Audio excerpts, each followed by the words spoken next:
Ayong buntag, mao ni update na to karon.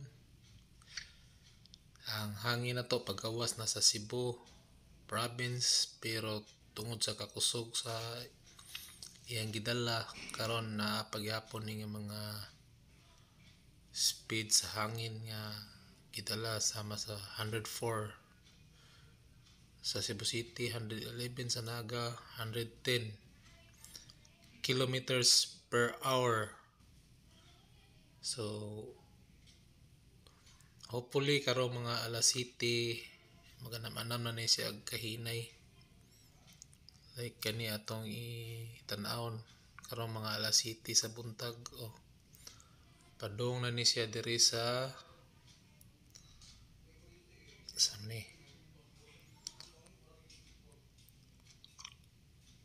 Negros Park, Bacolod, mga 8:30.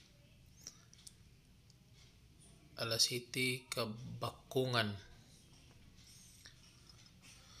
Western part. So,